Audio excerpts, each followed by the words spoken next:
capítulo 12, para a meditação desta manhã. Convido você a ler os versículos 15 ao versículo 21.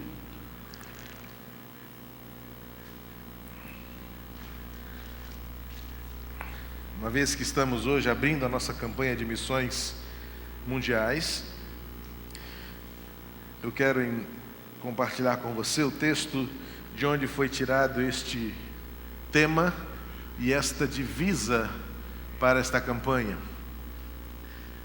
O Evangelho de Mateus, quando começa a descrever agora a expansão do ministério de Jesus, por meio dos seus discípulos que foram enviados lá no capítulo 10, e agora eles, junto com Jesus, começam a realizar maravilhas, a ponto de uma grande multidão tomar conhecimento do que Jesus estava fazendo e de quem Ele era, e de quem Ele é. No domingo passado, nós refletimos sobre os versículos 9 até o versículo 14,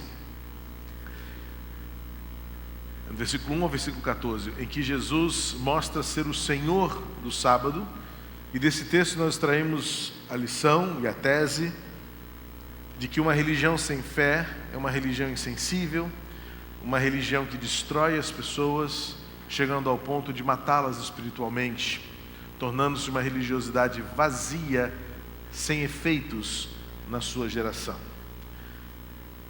Jesus, então, para mostrar isso, Ele permite que os seus discípulos comessem no sábado, e logo a seguir, no mesmo dia ainda, Ele entrando numa sinagoga para estar com aquelas pessoas, ensiná-las e mostrá-las a verdade do reino, cura um homem que tinha uma mão atrofiada, ou mirrada, como diz a sua talvez versão. E ao curá-lo, ele foi interpelado pelos fariseus, dizendo assim: como ele pode curar no sábado? Porque curar era um tipo de trabalho. O médico não podia fazer o seu trabalho. E curar alguém era tido para a lei daqueles homens um trabalho, e não se podia trabalhar no sábado. Então, Jesus diz: mas e vocês? Quando vocês têm uma ovelha que está caída no buraco, vocês não vão lá salvá-la também? Isso não é um trabalho? Mas como vocês sabem que uma ovelha é preciosa para as suas economias, vocês não vão deixá-la morrer lá. Muito mais do que uma ovelha, este homem precisa da graça e da misericórdia. Portanto, eu vim aqui para salvar o que está perdido. Jesus então dá uma lição àqueles homens de que a sua superioridade, o seu senhorio, acima de todas as coisas, especialmente da própria visão da lei escrita, porque Jesus não veio para destruí-la ou para negá-la, mas veio para cumpri-la, e para cumpri-la na sua essência, na sua exatidão. E qual é a maior lei do Senhor? A lei do amor. E a partir do versículo 15, então, quando Mateus escreve no versículo 14 que por causa deste milagre, os fariseus começaram a tramar um jeito de matar Jesus. Olha só como é que a religião sem fé, ela é contraditória. Curar no sábado não pode, mas matar alguém pode. Curar no sábado, comer no sábado não pode, mas tramar um plano para matar alguém, isso pode, isso já é bom. Por quê? Porque é em defesa da tradição, é em defesa da nossa religião, é em defesa da lei que nós sustentamos. A religião sem fé, ela é perigosamente vazia. E então no versículo 15, Mateus descreve a reação de Jesus diante do intento dos fariseus em matá-lo. Diz assim o versículo 15 de Mateus 12: percebendo isso, Jesus retirou-se dali, muitos o seguiram, e ele curou a todos. E advertiu-lhes de que não dissessem quem ele era, para que se cumprisse o que havia sido falado pelo profeta Isaías: aqui está o meu servo que escolhi, o meu amado, em quem meu ser se agrada. Porei sobre ele o meu espírito, e ele anunciará justiça aos gentios.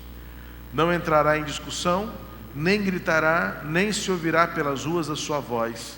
Não esmagará a cana quebrada, e não apagará o pavio que fumega, até que faça triunfar a justiça, e os gentios terão esperança em seu nome. Quando Jesus percebe que os fariseus começaram a conspirar para matá-lo, diz o texto que Jesus retirou-se dali. Pode soar para alguns uma atitude covarde de Jesus, mas aqui é uma diferença muito tênue, mas muito importante, entre o que possa parecer covardia, mas o que seja sabedoria e estratégia. Porque Jesus sabia que não era o tempo dele ser morto ainda. Ele não morreria pela vontade dos seus opositores. Ele não morreria pelos planos do Império Romano. Ele morreria quando entendesse que o tempo havia se cumprido. Tanto é que quando lemos os Evangelhos, Jesus reunindo os seus discípulos, ele falava: é chegado o meu tempo, é chegada a minha hora. Jesus sabia o momento de tudo acontecer, como sempre sabe o momento em que tudo deve acontecer. Então ele retira-se dali para não facilitar os planos dos fariseus e dos demais religiosos de tirar-lhe a vida. E diz o texto que Jesus era tão fascinante, que Jesus era tão atrativo e tão atraente, que diz o texto que muitos o seguiram. E não há ninguém que segue a Jesus que deixe de ser recompensado. Você percebeu no texto do versículo 15? E ele curou a todos. É uma das poucas referências, talvez a única. Eu não tive esse cuidado de fazer essa pesquisa para esse momento, mas que me vem à memória no conhecimento dos evangélicos, é o único texto que diz, é o único momento que relata que Jesus curou a todas as pessoas de uma vez só que estavam junto dele.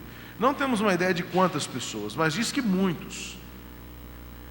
Saindo da sinagoga, afastando-se daquele burburinho conspiratório contra ele, muitos o seguiram. Muitos naquele momento abandonaram a sua tradição, muitos abandonaram a sua religiosidade, muitos reviram seu posicionamento e disseram assim: é a esse que vamos seguir. E o retorno que Jesus dá a essas pessoas, diz o texto, versículo 15, e ele curou a todos. Queridos, não há ninguém que, tendo tomado uma decisão de seguir a Jesus, de obedecê-lo inteiramente, que deixe de ser recompensado pelas graças, pela misericórdia e pelas bênçãos que Deus tem para derramar sobre aqueles que o amam e sobre aqueles a quem Ele ama. E então, o versículo 16 vai dizer que Jesus também é advertido dizendo assim: não contem nada a ninguém. Não digam para ninguém quem eu sou e principalmente o que eu fiz por você. Talvez alguns de nós, líderes deste tempo, precisamos ouvir e rever isto, porque nós gostamos de um marketing, gostamos de uma publicidade dos nossos feitos, gostamos dos nossos números, mas Jesus não queria naquele momento confundir as coisas, porque desde aquela época as pessoas iam a Jesus também interessadas naquilo que Ele poderia lhes dar, mas Jesus sabia que antes de curar, Ele queria ensinar. Quando lemos Mateus 9, versículo 35, vamos perceber que Mateus coloca numa ordem estratégica as ações de Jesus aqui na terra. Diz que ele percorria cidades e aldeias ou povoados, ensinando, pregando e curando. Parece-me que a ordem de prioridade de Jesus sempre foi o ensino, a pregação, alcançar primeiro o coração, o invisível. Quando Jesus, em Marcos 5, vai encontrar-se, descendo do barco, vai ao encontro dele, o conhecido endemoniado gadareno, diz o texto que Jesus olhou e teve compaixão dele. Ou seja, Jesus sempre teve a intenção primordial de alcançar o coração do homem. Aquilo que é invisível, mas que retrata as nossas mais profundas necessidades. Jesus dá esta orientação porque ele não queria, afastando-se daquela conspiração, atrair novamente os seus opositores, porque não era a hora de que todos soubessem quem é Jesus e o que ele é capaz de fazer. Mas aqueles que com coração despretensiosos, com corações dispostos o seguiram, eram já abençoados. Mas certamente Jesus estava tendo o cuidado, não por medo, não por imperícia, muito menos por imprudência, mas apenas por um cuidado especial. Não digam nada a ninguém, porque ainda não está na hora das pessoas virem a mim por aquilo que eu posso fazer por elas. Mas eu preciso que as pessoas me conheçam, primeiramente, por aquilo que eu sou essencialmente. Então, por isso, nós vemos Jesus várias vezes, após realizar um milagre, clamando e apelando para que aquelas pessoas não contassem. E mesmo assim era difícil. Teve um que saiu pulando, teve outro que correu para contar para a família, teve outro que voltou no templo e disse: olha, é isso que ele fez, foi ele que fez isso por mim. Tanto é que isso trouxe algumas dificuldades para Jesus. Quando ele, por exemplo, curou o paralítico no poço de Betesda, ele pediu para ele não falar e mesmo assim ele falou, e logo aqueles homens conspiraram contra Jesus novamente. Claro. Por outro lado, a gente vai perceber que a alegria é tão grande, o entusiasmo é tão incontestável, é tão incontido, que a gente vai querer falar para as pessoas quem nos curou, quem nos transformou, quem mudou a nossa vida: Jesus. E agora, Mateus então vai fazer uma relação desta atitude, como se ele quisesse realmente explicar, fazer as pessoas daquela época entenderem por que Jesus estava se retirando daquele momento de conspiração, de alvoroço, para recolher-se e retirar-se, como diz o texto. Ele diz então no versículo 17, para que se cumprisse o que havia sido falado pelo profeta Isaías. Mateus, que é dos 4 evangelhos, o que mais se detém em colocar de forma clara o cumprimento das Escrituras, Mateus mais uma vez vai correlacionar as profecias messiânicas com a própria vida de Jesus, e ele diz, mais uma vez, para que ficasse claro o cumprimento do que disse o profeta Isaías. E o que disse o profeta Isaías? A referência que é feita aqui é do texto de Isaías 42, verso 1 a 4. Porém, curiosamente, esse texto, ele é uma profecia que foi dita diretamente, especificamente, ao rei Ciro. O rei Ciro foi um valente guerreiro, foi um conquistador e foi, nem sem saber, um instrumento nas mãos de Deus para libertar o povo de Israel. Depois, se você ler a história toda, em Isaías 42, você vai conhecer um pouquinho mais do que essa profecia se refere ao rei Ciro, que mesmo sem saber, mesmo sem conhecer o que Deus estava fazendo objetivamente por ele na vida dele, ainda assim ele é usado por Deus, o instrumento de Deus, para libertar, para abençoar o povo de Deus. Agora Mateus então vai fazer uma apropriação desta profecia e dizer que ela se cumpriu plena e perfeitamente na pessoa de Jesus. Um parênteses aqui para você enriquecer um pouco mais o seu conhecimento bíblico e exegético na interpretação. Muitas vezes nós falhamos na interpretação bíblica, especialmente das profecias, porque nós as aplicamos sem o critério de saber se elas se cumpriram ou se elas se referiam a alguma coisa específica dentro do seu contexto. Há muita gente que usa textos bíblicos impropriamente porque fazem uso das profecias sem ter o cuidado de saber se aquela palavra tem a aplicação para aquilo que a gente pensa, para aquilo que a gente quer. Por exemplo, e é só um exemplo mesmo, bem básico, Isaías 55, que fala que os meus pensamentos não são os vossos pensamentos, nem os meus caminhos, os vossos caminhos são Deus, diz o Senhor. E mais adiante, Deus vai dizer, porque a minha palavra nunca voltará para mim vazia. A gente normalmente usa esse texto para justificar, por exemplo, um momento de pregação, quando não há uma colheita, mas a palavra de Deus nunca volta vazia. Tudo bem, não é de todo uma grande aberração, mas sem ignorar o contexto, nós vamos descobrir e perceber que o que Deus está fazendo é o seguinte: tudo o que eu faço tem um propósito, e este propósito se cumprirá. O contexto ali da minha palavra não volta vazia é: o que eu disser se cumprirá, e o que eu intencionar fazer vai acontecer. Então veja que muda um pouco o sentido essencialmente da frase, porque a palavra de Deus nunca volta vazia.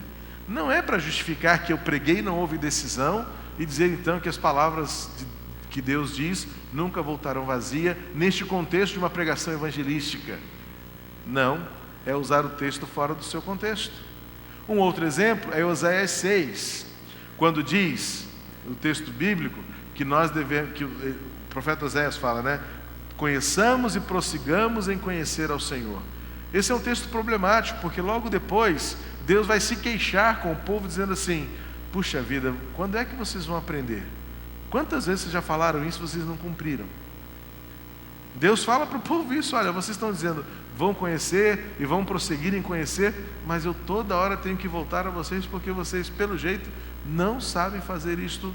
E Deus estava ofendido com a vaziez daquelas palavras que o povo estava mais uma vez dizendo entre si. Outro exemplo, esse eu já citei, é aquele texto muito dito e conhecido: um ao outro ajudou e ao seu companheiro disse: esforça-te. Sabe para que o esforça-te? Para fazer esculturas e ídolos de madeira e de barro. Deus estava recriminando a atitude, porque ele estava assim: pois é, vocês sabem se juntar, se unir para fazer ídolos de barro, ídolos de madeira, para depois prostrarem-se nele. Para isso todo mundo ajuda, né? Para isso todo mundo trabalha. E a frase que Deus condena é: um ao outro ajudou e ao seu companheiro disse: esforça-te. E a gente vai e usa isso como uma grande verdade, como um texto maravilhoso para nos encorajarmos mutuamente. Cuidado com o contexto. As palavras de Deus não podem ser sacadas isoladamente só porque é uma frase bonita, só porque é uma palavra bonita, porque senão você vai pegar o Salmo 137, versículo 9, e o que diz lá no início do versículo: felizes serão aqueles que der com seus filhos, com a cabeça dos seus filhos nas pedras. Está lá na Bíblia. Felizes aqueles que derem com seus filhos, com a cabeça dos seus filhos nas pedras. Um texto fora do contexto é perigosíssimo. Talvez esse texto possa ser usado por muitos pais violentos que deveriam estar presos por praticarem tipos de atrocidade na justificativa de que eu estou educando meu filho. E a Bíblia diz que eu tenho que dar com a cabeça dele na pedra até ele aprender. É esse raciocínio, muitas vezes, que há na mente das pessoas em relação às profecias. Então há que se considerar que Isaías 42, de 1 a 4, foi uma profecia específica para o rei Ciro. Por que nós podemos então aplicá-la a Jesus Cristo? Porque Mateus fez assim. Então, algumas profecias têm esta aplicação e esta interpretação, e nós assim aceitamos porque a Bíblia, a própria Bíblia, na sua unidade, consolida isso. Então a profecia dada a Ciro, agora Mateus fala e usa da seguinte maneira: esta profecia que foi para Ciro se aplica agora perfeitamente em quem é Jesus. E ele então vai descrever quem é Jesus a partir do exemplo ou da referência que eles tinham historicamente, que foi o rei Ciro. Um homem que agiu de forma pacifista, um homem que tinha em mente a libertação, um homem que tinha como resultado das suas ações a transformação do status de justiça do seu tempo. E então, quando o texto descreve esta profecia, aplicando a Jesus, dizendo: aqui está o meu servo que escolhi, o meu amado em quem meu ser se agrada. Porei sobre ele o meu espírito e ele anunciará justiça aos gentios. Talvez a sua versão, se ela for um pouquinho mais antiga, ao invés do termo justiça, esteja a palavra juízo. E ele anunciará o juízo aos gentios ou às nações. As traduções são bastante diversificadas, até porque, de fato, o original dá margem para esse tipo de tradução. Vamos entender melhor o conceito de gentios aqui nesse contexto. Mas o importante é destacar, no primeiro momento, que o ministério de Jesus também está retratado nesta palavra profética dada a Ciro, quando Mateus diz que em Jesus se cumpriu plenamente a expectativa de alguém que viria revelar a justiça de Deus. Os gregos criam que o conceito de justiça era exatamente atribuir a Deus e aos homens aquilo que lhes competia separadamente. Ou seja, o senso de justiça que retratava este contexto helenizado aqui, influenciado pela cultura grega, é que a justiça não é meramente a aplicação da lei, Mas a justiça era atribuir a Deus aquilo que é de Deus e atribuir ao homem aquilo que é do homem. Em tese, o que esse texto vai nos ensinar acerca de Jesus? Ele veio colocar o nosso mundo em ordem. Ele veio colocar o universo, reordená-lo, restaurar daquilo que era o caos estabelecido pelo pecado. Jesus veio então reordenar e restabelecer a ordem, o propósito e as coisas nos seus devidos lugares.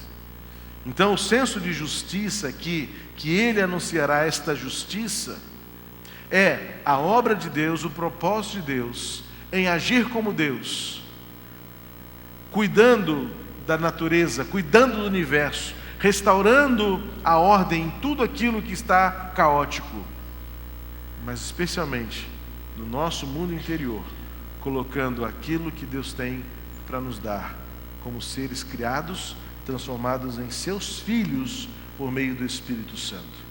Ele anunciará justiça aos gentios.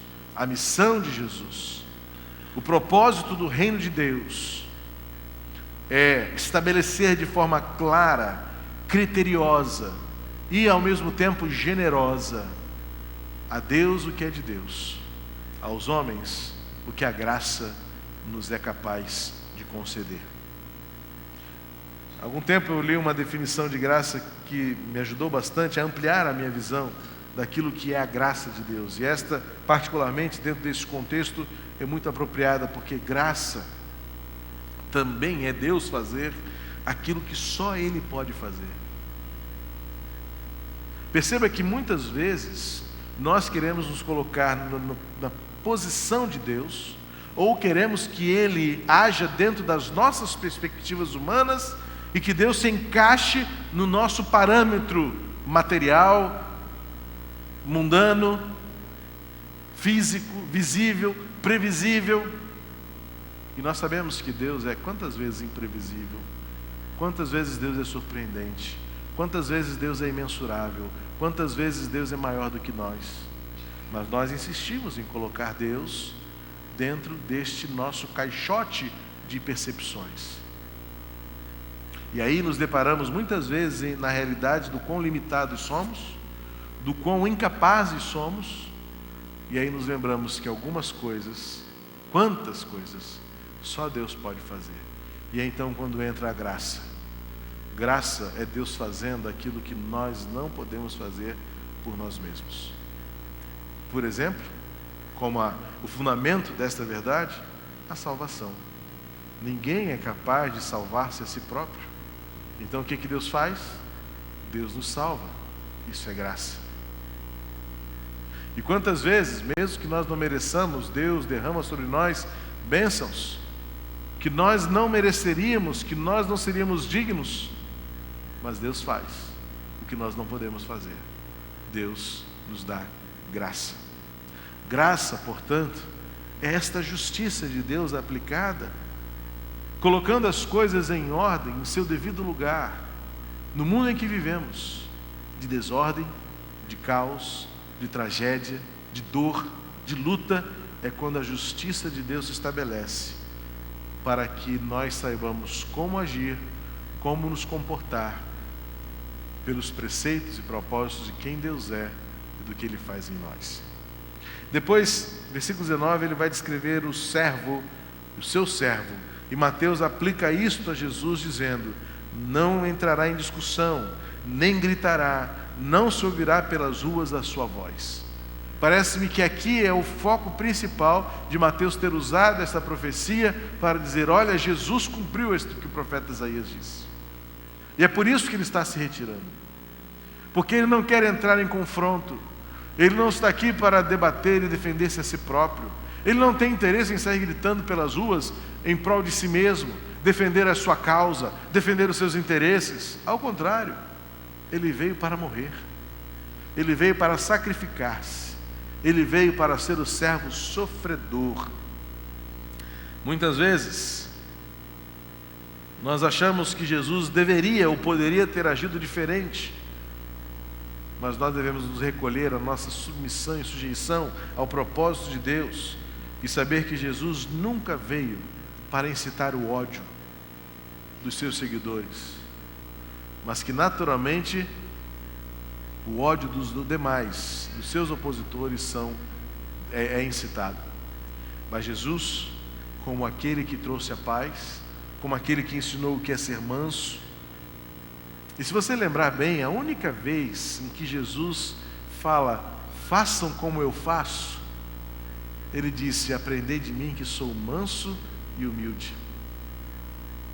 Em nenhum outro lugar nos evangelhos nós encontramos uma referência de Jesus de forma objetiva ou didática, dizendo assim, olha, faça como eu faço.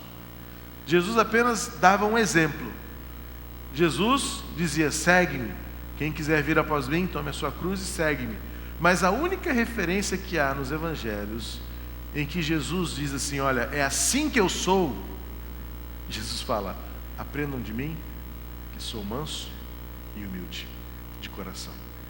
Então Jesus está cumprindo a profecia de Deus para o mundo, tornando-se ele o servo sofredor, calado, sem gritaria, sem debates, sem ofensas. Quando foi inquirido pelo governante Pilatos, ele respondeu em silêncio.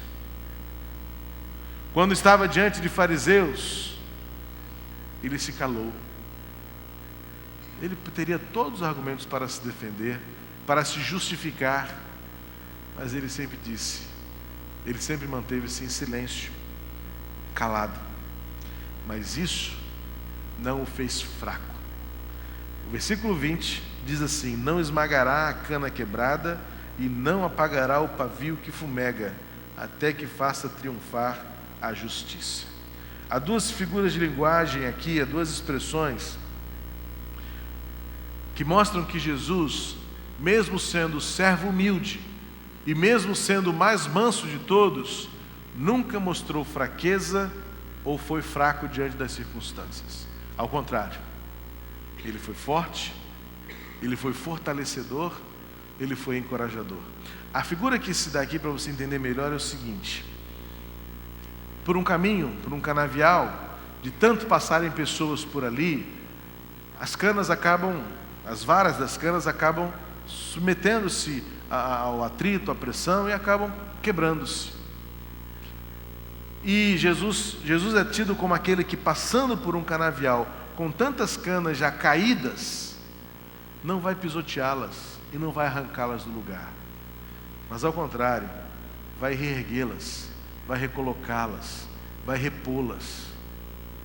O pavio que fumega, aquela vela que está terminando, ou aquele candeeiro cujo azeite já estava no finalzinho e o pavio não sabe mais se apaga ou se acende, diz o texto que Jesus o manterá aceso, não apagará, porque Jesus é aquele que ergue o cansado, que fortalece o fraco e que acende aquele que não tem brilho, até que a justiça seja conhecida. Ou seja, Jesus, o mais forte de todos, mas ao mesmo tempo o mais manso que se conheceu. Jesus, o mais poderoso de todos, mas ao mesmo tempo o mais amoroso e cuidadoso para que ninguém se perca. Quando finalmente então ele encerra a referência à profecia de Isaías dizendo, e os gentios terão esperança em seu nome, ou na sua versão, e nele todas as nações porão a sua esperança. Por isso que a tradução gentios não é a melhor tradução, na verdade, porque é uma referência muito mais cultural. Porque quando lemos gentios, pensamos apenas naqueles além das fronteiras do judaísmo. Mas a palavra grega que foi traduzida por gentios é etnias. Então, provavelmente, o conceito de nações se aproxime melhor. Mas o conceito de nação, hoje, geopoliticamente falando, é um conceito também que limita a atuação e a visão de como o reino de Deus se processa, porque não se estabelece por fronteiras geográficas, não se estabelece por definições geopolíticas. Hoje, uma nação se retrata por uma língua só, se retrata talvez por um lugar específico onde o governo esteja estabelecido.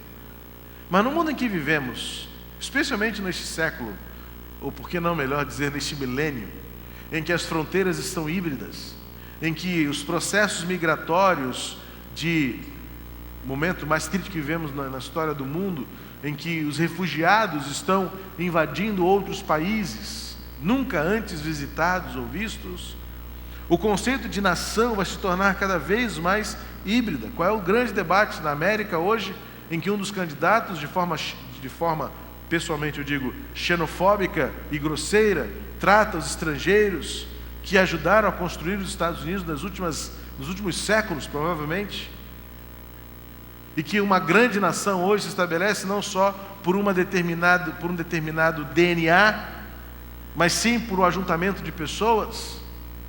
O conceito de nação aqui é muito mais individual e pessoal do que necessariamente uma identidade de língua, uma identidade fronteiriça, uma identidade de governo. Então, o que o profeta quis dizer e o que Mateus está dizendo é: ele veio para ser esperança para todos, os de perto e os de longe, os pobres e os ricos, os pequenos e os grandes, e enfim, todas as nações, ou todos terão nele a esperança. E aqui finalmente então culmina a mensagem do Evangelho. Diante do cansaço, diante da tragédia e em meio à dor, Jesus, pelo seu simples nome, traz esperança. Nome poderoso, nome glorioso, nome que transforma o coração. Portanto, em meio à controvérsia, em meio à oposição, em meio à tensão, Jesus se retira para dizer: aprendam de mim, que sou manso e humilde, porque quando vocês aprenderem de mim, terão esperança. O mundo precisa de esperança, e nós devemos dizer e crer que a esperança verdadeira está apenas em Jesus. E a sua glória é tão incomparável que basta o seu nome. Veja que é uma esperança escatológica, sim. É uma esperança baseada na fé. É uma esperança que não precisa de evidências, porque o versículo 21 vai dizer que é no nome de Jesus, o nome suficiente. Não precisamos de manifestações escalafobéticas, pirotécnicas. Não precisamos da publicidade. Não precisamos de nada mais do que apenas crer que o nome de Jesus é a resposta e a razão para mantermos viva a esperança de que a vida vale a pena e o futuro com Jesus é certo. Nosso Deus e nosso Pai, muito obrigado, Senhor, porque pelo nome de Jesus apenas basta para ter esperança. E obrigado porque essa esperança é o que nos move em meio ao caos, nos leva a prosseguir. Obrigado, Senhor, porque essa esperança que nos fortalece diante da acusação, diante da condenação. Tu nos salvaste e Tu nos encheste de esperança, para que a glória seja sempre Tua. Por isso nós queremos, em nome de Jesus, continuar levando esperança a essa geração, para que todos saibam que a resposta está num glorioso nome, o nome de Jesus. Nome que salva, nome que transforma, nome que preenche o coração, nome que traz paz, alívio, cura, nome que traz futuro para o nosso coração. E é neste nome que vivemos, e é neste nome que cremos, para a glória do Senhor. Amém. Vamos ficar de pé e vamos louvar ao Senhor, declarar que cremos que o nome de Jesus é o nome em que pomos a esperança, é o nome que traz vida, é o nome que nos transforma, é o nome que traz a glória de Deus. O nome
Por este nome vivemos, a este nome servimos, e neste nome pomos a nossa esperança.